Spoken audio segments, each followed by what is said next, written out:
Olá, meus queridos do quarto ano. É muito bom dar aula para vocês. E durante esta semana, nós já estamos na semana de revisão. Revisão para a prova Enemzinho, a última prova do ano. Espero que todos tirem uma nota maravilhosa, certo? E o nosso assunto de hoje, de ciências, é transformações da matéria e misturas do dia a dia. É o assunto que vai cair no Enemzinho. Na pergunta 1, diz o seguinte: a matéria passa por transformações. Defina as transformações e dê exemplos. Nós sabemos que existem duas formas de transformações: as transformações físicas e as transformações químicas. Nas transformações físicas, ocorrem quando os componentes do material principal são mantidos, como, por exemplo, a manteiga num pão. A manteiga, mesmo derretendo, ela continua manteiga, ela continua lá. O suco de laranja. A laranja, ela foi espremida, mas o suco continua também da laranja do mesmo jeito. E a fragmentação do queijo, ou seja, você pega o queijo, rala o queijo e o que acontece? O queijo também continuou lá. Então, essa é as transformações físicas. E as transformações químicas? Quais são elas? Ela ocorre quando um novo material é formado a partir do produto principal. Como, por exemplo, a farinha de trigo, que você amassa e faz um pão, como aquele que nós vimos hoje na nossa capela. Olha o exemplo, ó. O apodrecimento da maçã, ela passou por um processo químico. A transformação do açúcar em caramelo, quando bota o açúcar para derreter. Quando o comprimido efervescente entra em contato com a água que ele dissolve. E o ovo frito, antes ele era aguado, mole, ele era meio gelatinoso, e agora ele fritou, ele ficou bem duro, ou até cozinhou. Essas são então as transformações físicas e as transformações químicas. A pergunta número 2, ela diz assim, ó: de acordo com os estados físicos da matéria, responda. Quantos e quais são os estados físicos da matéria? Nós já sabemos que os estados físicos da matéria são 3 e eles são diferentes. Quais são eles? Os estados sólido, que é aquilo que é mais o quê? Duro, compacto. Aquele que é líquido, como a água, refrigerante. E o gasoso, aquele que é um gás, o gasoso. Como a matéria se apresenta nesses 3 estados? No estado sólido, a matéria apresenta volume, forma e volume definido. Como, por exemplo, aqui, ó, a forma e o volume é definido. Exemplo, madeira, vidro, plástico. Então, esses são o sólido. O líquido, ele não tem forma definida. Ele depende do lugar onde se encontra. Como, por exemplo, ó, se eu coloco a água nesse copo, a água vai tomar a forma do copo. Se eu coloco a água em uma vasilha aberta, a água vai tomar a forma da vasilha aberta. Como, por exemplo, o suco, o refrigerante, a água, o leite, assim por diante. Olha só, mas o seu volume é constante. O que é volume constante? Ele vai continuar a mesma quantidade. Se eu colocar 200 ml de água aqui num copo, ele vai ter o formato do copo, mas ele vai ter 200 ml. Se eu pegar essa mesma água, esses 200 ml, e colocar em uma vasilha aberta, ele vai continuar os 200 ml. Então, o volume é constante. O gasoso, ele não tem forma nem volume definidos. Então, nem forma e nem volume. Os gases, eles se espalham, ocupando todo o volume do lugar onde se encontra. Por que eu digo que ele se espalha? Quando a gente coloca ele numa bola de soprar, ele vai tomar a forma da bola de soprar. Então ele vai se espalhar ali dentro. Então ele não tem volume definido por causa desse problema. A água é uma mistura que ela pode ser encontrada em 3 estados: o estado sólido, o estado líquido e o estado gasoso. A mesma coisa da matéria. Quando ela é aquecida ou quando ela é resfriada, ela pode sofrer mudanças nos seus estados físicos. Vocês vão ler as frases e completá-las escrevendo o nome do processo sofrido pela matéria. É o processo sofrido pela água no estado líquido ao ser aquecida. Quando a água está no estado líquido que a gente bota no fogo, ela vai ser aquecida.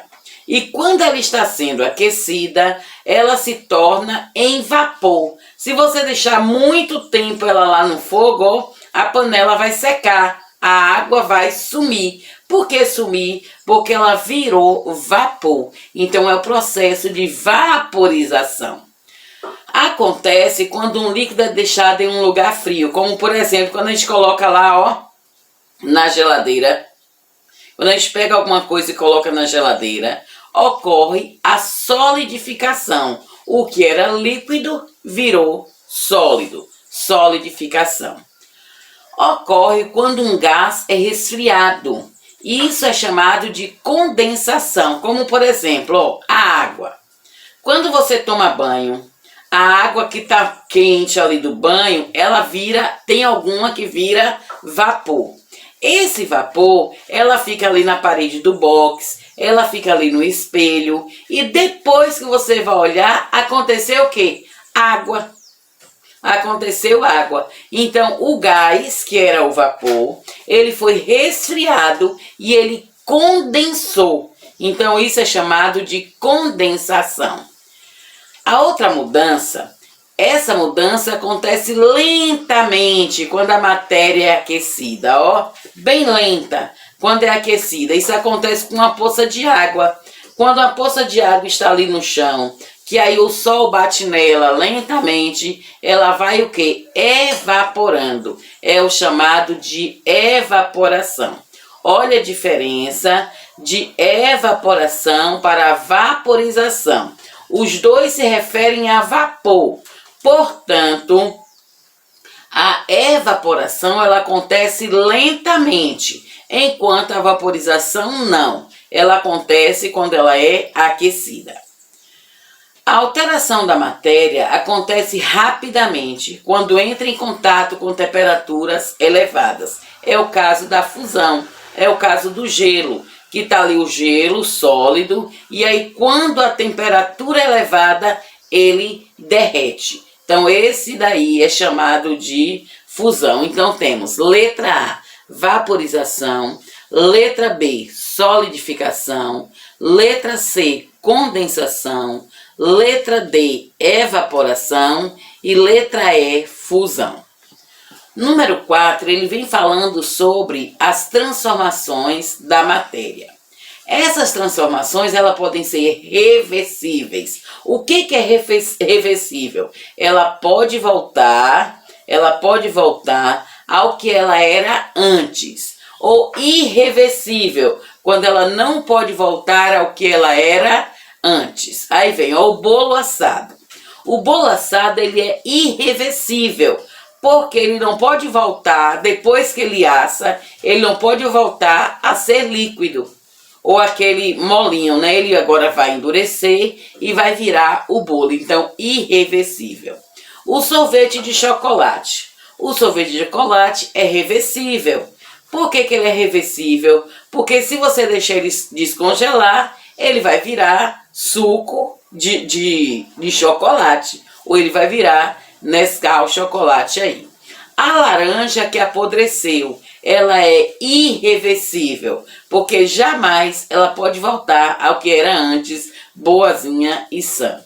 A aspirina derretida em um copo de água, quando ela foi derretida, ela sofreu o quê? Uma mudança química. E aí ela jamais vai voltar novamente a ser aspirina.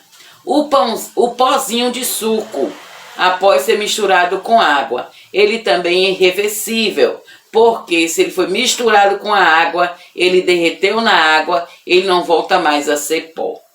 O derretimento da manteiga, essa é reversível, porque se você botar ela na geladeira ou em um lugar frio, ela vai novamente ficar durinha. A transformação do picolé em suco, ela é reversível, porque se você quiser, põe na geladeira e de novo ele volta a ser picolé. A água que virou gelo também é reversível, porque quando você tira da geladeira, ele vai derreter de novo. Então, os processos irreversível é aquele que não pode mais voltar ao estado original, enquanto reversível pode voltar ao estado original. Além disso, nós temos mais uma das transformações, que é a sublimação. A sublimação é a mudança do estado sólido para o estado gasoso ou do gasoso para o sólido, sem passar para o líquido. Como exemplo, a naftalina e o gelo seco. O gelo seco, quando ele não derrete, simplesmente ele desaparece, ele virou vapor. Então ele passou do sólido para o gasoso. Já o caso da naftalina, a naftalina é sólida, aquele coisinha branco, e quando você coloca ele lá, ó, coloca ele em um vaso fechado e deixa ele na exposição do sol, ele vai passar do sólido para o gasoso sem passar pelo líquido. O que é solubilidade? Solubilidade é a capacidade que algumas substâncias têm de se dissolver em outra, de se misturar com a outra. E é de acordo com a solubilidade que as misturas se classificam. Se classificam como? Se classificam em homogêneas ou heterogêneas, que já é a pergunta número 7, que diz assim: as misturas, elas podem ser homogêneas ou heterogêneas. Escreva o que isso significa e dê exemplos. Veja só, homogêneas são as substâncias solúveis, isto é, aquelas que se dissolvem facilmente, como por exemplo, o açúcar que se dissolveu na água, o álcool que se dissolveu na água, o efervescente se dissolve na água e o pozinho de suco que se dissolve na água.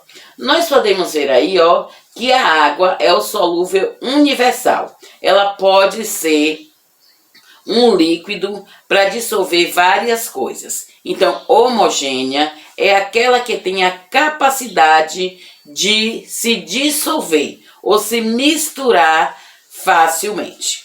Já existe aquela chamada heterogênea. Heterogênea são substâncias insolúveis. O que é insolúveis? Aquelas que não se dissolvem com facilidade. Exemplo, ó, o óleo. O óleo, quando você mistura na água, fica metade do óleo em cima e a água embaixo. A manteiga também, quando você põe na água, fica a manteiga em cima e a água embaixo. A areia desce, que é mais pesada, e a água fica em cima. Então essas misturas, elas não se dissolvem, elas são chamadas de heterogêneas. Então, homogênea se dissolve, heterogênea não dissolve.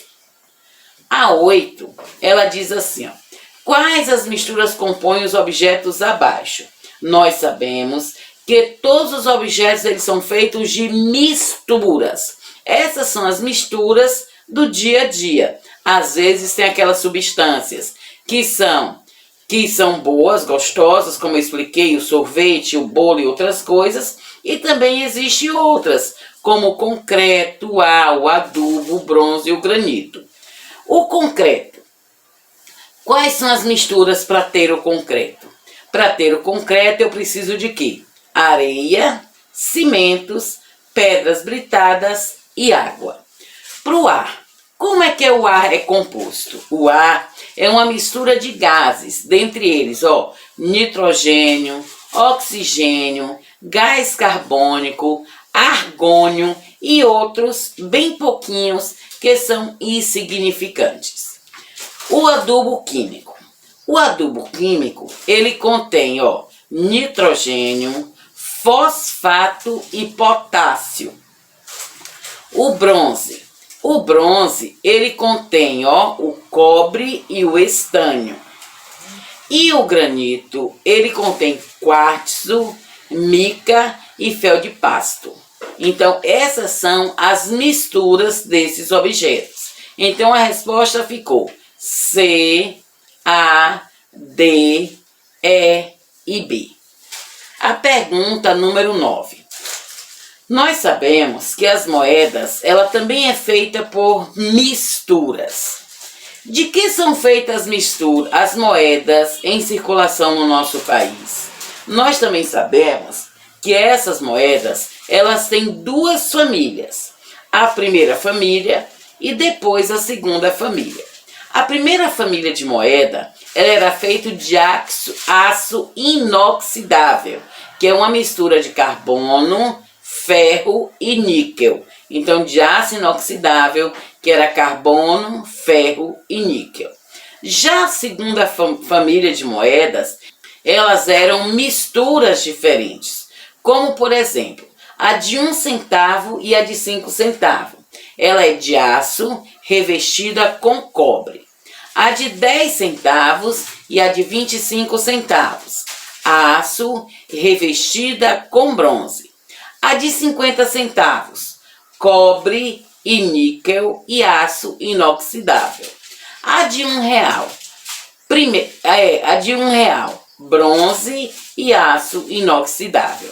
Então, essas daí são as misturas das duas moedas, tanto das mais antigas como das atuais no Brasil. Algumas misturas, número 10, eles podem ser separadas. Então, algumas misturas não podem ser separadas. São as homogêneas, mas as heterogêneas, elas podem ser separadas. Qual, então, o processo para separar algumas delas? Letra A. A separação do metal em meio a outros objetos. É usada a separação magnética. É o que eu expliquei daquela vez, que quando cai lá no chão um monte de alfinete, para você não fazer a catação de um em um, aí você vai e pega um ímã e coloca, e ele atrai todos os alfinetes. Então, isso é chamado de separação magnética, que é usada um ímã. A letra B, a separação da sujeira que ficou na parte inferior do tanque. Aí, a parte inferior, a parte de baixo. Então, o que acontece? A sujeira desceu. Quando a sujeira desceu, é feita a decantação. Mas o que é essa decantação? É exatamente isso, a separação da sujeira. No livro fala exatamente isso, vou olhar aqui para ler para vocês. É a separação da sujeira que ficou no fundo da piscina. A sujeira, no caso, ela é aspirada por aquele aspiradorzinho. A separação da terra e areia para obtenção do ouro. O ouro, ele não é obtido assim, vai lá, cavou e já achou o ouro, não. Ele vem misturado com areia, com terra, então é preciso ele ir lavar esse material. E eles usam alguns materiais químicos para brilhar o ouro. Isso daí é chamado de levigação, que é a separação da areia e da terra para obter o ouro. E aí eles usam o mercúrio para isso. O último é a separação pela sucção da sujeira. É o sifão. Ele suga a sujeira. É o que faz com a mangueira. Coloca a mangueira e ela vai sugando a sujeira. Às vezes acontece isso também em algumas piscinas. Quando tem aquele sugadorzinho, ele vai sugando a sujeira que está nas piscinas, nos aquários ou em outros lugares. Número 11. No número 11 ele diz o seguinte: o lixo, como nós sabemos, é uma mistura que pode causar certos danos ambientais. Quais são eles? nós produzimos muito lixo. Todo tipo de lixo. Lixo orgânico, lixo seco, que são vidro, papel, papelão e tudo mais, né? Plástico, tudo isso. Se esse lixo ele for deixado em ambientes à toa, ele vai causar vários danos ambientais. Quais são eles? Primeiro, poluição do solo, da água e dos lençóis de água subterrâneos. O chorume, aquele líquido que sai do lixo, ele entra no solo e alcança o subsolo. E aí ele vai contaminar a água. A outra coisa, ele pode tornar habitats de animais nocivos, como ratos, baratas e outros animais causadores de doenças. Além desses danos ambientais, número 12, o acúmulo de água contribui para a proliferação de doenças. Quais são as principais? Então, olha só, o lixo que é jogado à toa, que tem ali, garrafinhas, copos, vasilhas, pneus. Então, olha só, ele pode acumular água. E nesta água pode proliferar alguns insetos que podem nos trazer doenças. Quais são esses insetos? Os mosquitos, que podem trazer o quê? Zika vírus, a febre chikungunya, a dengue, que são as mais conhecidas, e outras que nós não conhecemos tão bem como essas daí. Então, o lixo é prejudicial muito à nossa saúde. Por isso, tem a separação do lixo, que é muito importante. Quando separamos o lixo, nós estamos dando um destino adequado para o lixo. Isto é a coleta seletiva. Elas podem ser separadas de acordo com as cores. Amarela é metal, vermelho é plástico, verde é vidro, azul é papel e preto é o material orgânico. Aí nós podemos ver, dessa listagem que vocês viram aí na atividade, quais são a número 1, amarela, metal? Nós temos latinha de refrigerante, o cobre, as panelas velhas de alumínio e latas de conserva. Todos vão para caixinha amarela, a número 1. A caixinha número 2, plástico. De plástico aí, nós só temos um, que é garrafa PET vazia. A caixinha número 3, que é a caixinha verde, a caixinha de vidro. Aí lá nós colocamos, a garrafa de vinho, os vidros em geral e a garrafa de cerveja. A caixinha azul, a número 4, para lá foram revistas velhas e papelão. E a caixinha 5, que é o orgânico, que vai servir depois, para adubo, vai as cascas de frutas e as cascas de legumes. Nós então podemos ver que esse é o destino mais acertado para o lixo de nossa residência. Então vejam só, toda a nossa atividade de ciências foi corrigida. Atenção, estudem e aí vocês farão uma boa avaliação. Então beijos e até a próxima aula.